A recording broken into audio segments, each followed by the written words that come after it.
నమస్కారం. మన్యం వార్తలకు స్వాగతం. పోలవరం జిల్లా రంపచోడవరం డివిజన్ రాజకీయాల్లో ఒక్కసారిగా వేడి పెరిగింది. తిరుమల లడ్డూ ప్రసాదం విషయంలో గత కొద్ది రోజులుగా జరుగుతున్న వివాదంపై ఎమ్మెల్సీ అనంత ఉదయభాస్కర్ సంచలన వ్యాఖ్యలు చేశారు.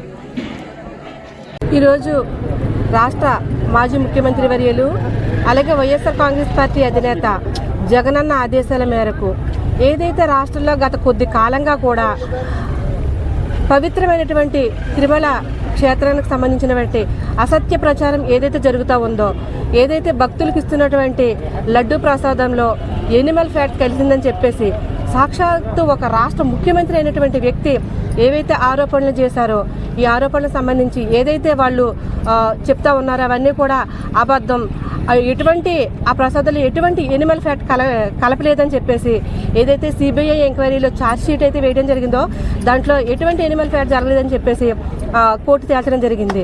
ఇంత జరిగిన తర్వాత కూడా ఈ రోజుకి కూడా ఇంకా అది నిజమని చెప్పి బుకాయించే విధంగా కూటమి ప్రభుత్వం ఏ రకంగా రాష్ట్ర ప్రజల్ని ఏ రకంగా మభ్యపెడతా ఉందో, ఏ రకమైనటువంటి అబద్ధాలను తీసుకొచ్చి రాష్ట్ర ప్రజల్ని నమ్మించాలని చూస్తూ ఉందో ప్రజలందరూ కూడా గ్రహించాలి.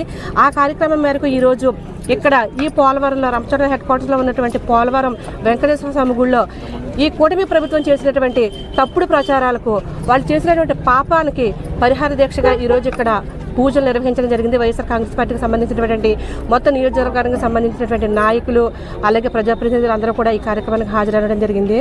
ఖచ్చితంగా మీరు చూసుకున్నట్లయితే ప్రతిసారి కూడా కూటమి ప్రభుత్వ వైఫల్యాన్ని కప్పిపుచ్చుకోవడం కోసం ఒక కొత్త అంశాన్ని తెర మీదకి తీసుకువస్తూ ఏ విధంగా డైవర్షన్ పాలిటిక్స్ చేస్తూ ఉన్నారో ఈ 2 years కాలంలో మనందరం కూడా చూస్తూ ఉన్నాం. అటువంటి డైవర్షన్ పాలిటిక్స్లో భాగంగానే ఈరోజు లడ్డు ఇష్యూ అనేది గతంలో ఏ రకంగా తీసుకొచ్చారు, వైఎస్ఆర్ పార్టీ గవర్నమెంట్లో లడ్డూలో ఎనిమల్ ఫ్యాట్స్ కలిసినాయి అని చెప్పేసి అయితే ఆ రోజు మేము అందరం కూడా ఇదే గుళ్ళో మా పార్టీకి సంబంధించిన సమయంలో ఎటువంటి తప్పు కూడా జరగలేదు, ఖచ్చితంగా ఆ భగవంతుడే నిజానిజాలు నిగ్గు తెలుస్తాడని చెప్పేసి మేము ఆ రోజు ఇదే గుళ్ళో మేము పూజలు చేయడం జరిగింది. ఈ రోజు భగవంతుడు ఉన్నాడు అని చెప్పేసి మరొకసారి నిరూపిస్తూ సాక్షాత్ ఆ వెంకటేశ్వర స్వామి ఈ రోజు నిజాన్ని ప్రజల ముందుకు తీసుకొచ్చినటువంటి పరిస్థితులు ఈరోజు మనం చూస్తూ ఉన్నాము.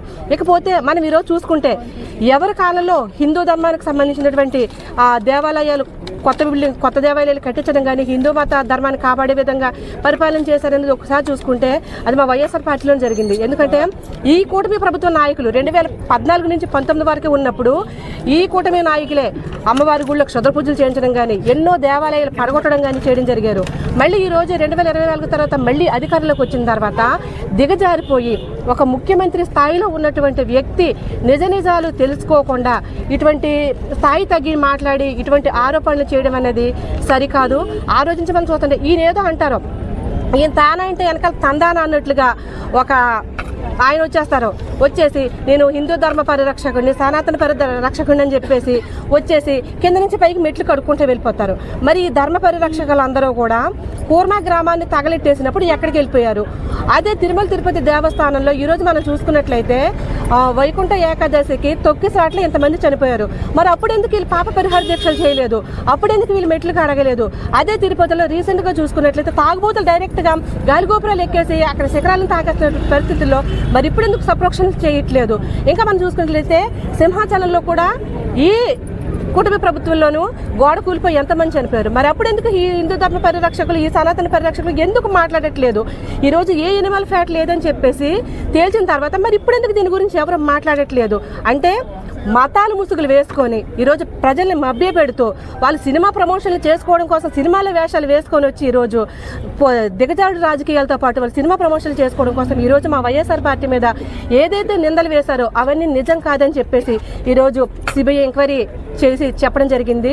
ఇక ముందు కూడా ఖచ్చితంగా వీళ్ళు ఇప్పటి వరకు మనుషులతో ఆడుకున్నారు, వీళ్ళు ఇంకా బరి తెగించేసి దేవుడితో కూడా అబద్ధాలు ఆడేసి వీళ్ళ రాజకీయం కోసం దేవుడిని కూడా రాజకీయాల్లోకి తీసుకొచ్చేసి ఎంతోమంది భక్తుల మనోభావాలు దెబ్బతీసే విధంగా ఏదైతే మాట్లాడారో ఖచ్చితంగా వెంకటేశ్వర స్వామి ఈరోజు నిజాయితీని నిరూపించడం జరిగింది.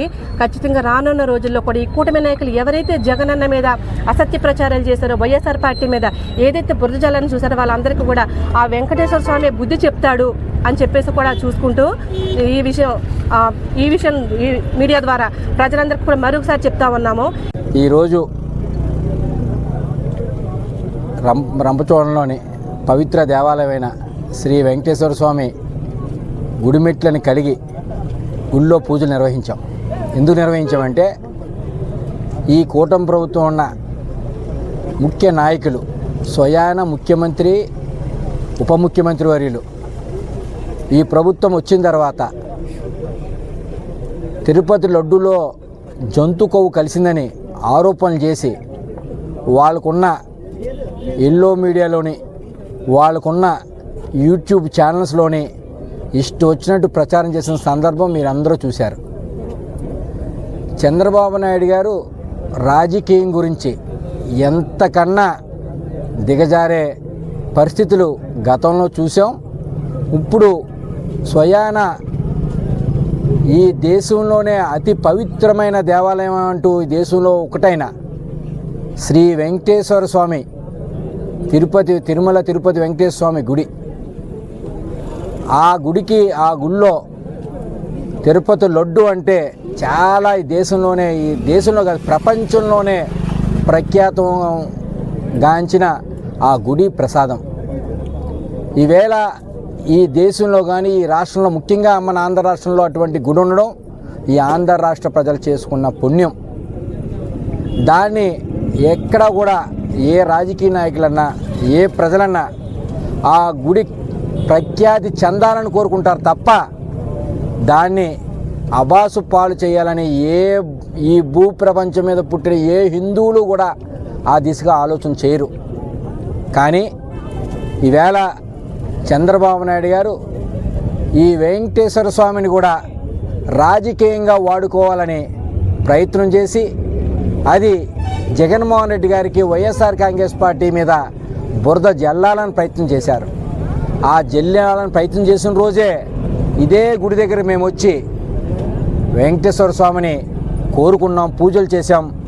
ఆ రోజు ఇక్కడికి వచ్చి పూజలు చేసి వెంకటేశ్వర స్వామిని ఒకటే కోరుకున్నాం, దీంట్లో దోషులు ఎవరుంటే అది నిజ నిర్ధారణ చేపించు స్వామి అని ఆ రోజు కోరుకున్నాం. వెంకటేశ్వర స్వామి ఆయనే స్వయంగా ఈవేళ నిజమేంటో బయటకు పెట్టిన సందర్భం ఒక కోర్టు ద్వారా ఒక సంస్థ ద్వారా ఈవేళ బయటెట్టిన సందర్భం మనం చూసాం. దానికి ఈవేళ ఇప్పటికన్నా చంద్రబాబు నాయుడు గారికి ఉప ముఖ్యమంత్రి పవన్ కళ్యాణ్ గారికి సనాతన ధర్మం అంటారు ఆయన మెట్లు కలిగిన సందర్భం ఈ ప్రసాదంలో కలిగింది అపవిత్రం అయిపోయిందని స్వయాన తిరుపతి పెట్టల మీద నడుచుకుంటూ వెళ్ళి ఆయన చేసిన సందర్భం మనం చూసాం. ఈవేళ ఆయన ఏం మాట్లాడతారో మాట్లాడాలి. ఆయన వచ్చి ఆ రోజు ఎందుకు చెప్పగలిగారు, ఏ రకంగా చెప్పగలిగారు? ఈవేళ దేశంలోనే ప్రపంచంలోనే భక్తుల మనోభావాలను కూడా ఈవేళ తాకట్టెట్టిన పరిస్థితికి ఈవేళ దిగజారారు ఈ కూటమి ప్రభుత్వ నాయకులు. వాళ్ళకి ఇప్పటికైనా జ్ఞానోదయం కలిగించి స్వామి అదే కోరుకున్నాం, జ్ఞానోదయం కలిగించు. వాళ్ళకి రాజకీయాల గురించి వెంకటేశ్వర స్వామిని ప్రత్యక్ష దైవమైన వెంకటేశ్వర స్వామిని వాడుకోకుండా చూడు స్వామి, వాళ్ళకి బుద్ధి ప్రసాదించు స్వామి అని వేడుకున్నాం. ఎందుకంటే మన దేవుణ్ణి మనం ఖ్యాతిని ఈ దేశంలోనే ఈ ప్రపంచంలోనే అంత ప్రఖ్యాతి కలిగిన దేవాలయం మన రాష్ట్రంలో ఉండడం మన గొప్పతనం. దాని మన ఖ్యాతిని మనమే ఈవేళ చంద్రబాబు నాయుడు స్వయంగా ఈవేళ ప్రపంచంలోనే అందరూ కూడా అనుమానం పడే ప్రసాదం మీద వాళ్ళ అపోహలు పడే పరిస్థితికి ఈవేళ దిగజారామంటే ఏ స్థాయికి దిగజారాడో ఒకసారి ఆలోచన చేయండి. ఎన్నోసార్లు సందర్భాలు చూసాం. ఆనాడు ఎన్టీఆర్ గారిని తన్నిన సందర్భాలు చూసాం. రాజకీయాల గురించి ఎన్నో అబద్ధాలని చెప్పే సందర్భం ఇప్పుడు చూసాం. ఈ ప్రభుత్వం అధికారంలో రాకముందు వాళ్ళు ఎన్నికల ముందు ఏ హామీలు ఇచ్చారో చూసాం. 2014లో కూడా ఏ రకమైన హామీలు ఇచ్చారు, ఒక హామీ అమలు చేశారో లేదో చూసాం. కానీ ఒకటైతే చెప్పగలుగుతూ ఉన్నాం, మా జగన్మోహన్ రెడ్డి గారు రాజకీయాల గురించి నీచమైన వాటికి దారులు తొక్కే తత్వం కాదు మా నాయకుడు. ట్రాక్ చూడండి. జగన్మోహన్ రెడ్డి గారు రాజకీయాలు వచ్చిన కాడి నుంచి ఆయన అధికారంలో రావచ్చు, అధికారం ముఖ్యం కాదు, క్యారెక్టర్ ఉండాలని ఆదిశకు అడుగులేసే నాయకుడు మా జగన్మోహన్ రెడ్డి గారు. ఏం చేసామన్నది ముఖ్యం కాదు, మనం ఏం చెప్పామన్నది ముఖ్యం కాదు, ఏదో రకంగా ఏ దారిలో వచ్చామన్నది ముఖ్యం కాదు, అల్టిమేట్గా పదవిలో కూర్చోవాలన్నది చంద్రబాబు నాయుడు గారు ఆయన ఉద్దేశం. ఈవేళ ఎందుకంటే ఓటే అభ్యర్థిస్తూ ఉన్నాం. ఈ హిందువుల మనోభావాల్ని, భక్తుల మనోభావాల్ని దయచేసి మీరు ఇప్పటికన్నా తెలుసుకోండి. ఇప్పటికన్నా ఆ వెంకటేశ్వర స్వామి దగ్గరికి వెళ్ళి పోనీ ప్రత్యక్షంగా చెప్పకపోయినా వెళ్ళి ఆ గుడికి వెళ్ళి వెంకటేశ్వర స్వామి ముందు నిలబడి చెంపలు వాయించుకుని ఇటువంటి తప్పులు ఎప్పుడూ చేయమని ఎప్పుడైనా చెప్పండి. ఇంకా ఇంత జరిగాక కూడా స్వయాన ఈ దేశంలోనే అత్యున్నత న్యాయస్థానంలో వాళ్ళు నివేదిక బయటకు వచ్చాక కూడా ఇవాళ దానికి కూడా ఇవాళ ఇంకా వక్రీకరించి ఇంకా మాట్లాడుతూ ఉన్నారంటే వాళ్ళ యొక్క నైజం అర్థం చేసుకోవాలని మీ ద్వారా కోరుతా ఉన్నాం. ఖచ్చితంగా ఈ పార్టీ నాయకులకు కానీ ఈ పార్టీ నాయకులందరికీ కూడా కళ్ళుబొళ్ళు కవర్లు చెప్పడం, అబద్ధాలు చెప్పడం, లేని ఉన్నట్టుగా చెప్పడం, ఉన్నది లేనట్టుగా చెప్పడం వాళ్ళ నైజం. ఆ నైజాన్ని మానుకుని ఇప్పటికన్నా ఈ తిరుపతి ఖ్యాతిని ఇవాళ దిగదార్చారు కాబట్టి దానికి తగిన మూల్యం ఏదో రోజు ఖచ్చితంగా చెల్లించుకోవాలి. ఖచ్చితంగా భగవంతుడు అనేవాడు ఖచ్చితంగా ఆ మూల్యం మీ చేత ఖచ్చితంగా దానికి పరిహారం చెల్లిస్తే పరిస్థితులు ఖచ్చితంగా వస్తాయని మీ ద్వారా వాళ్ళని హెచ్చరిస్తూ ఉన్నా. జై జగన్.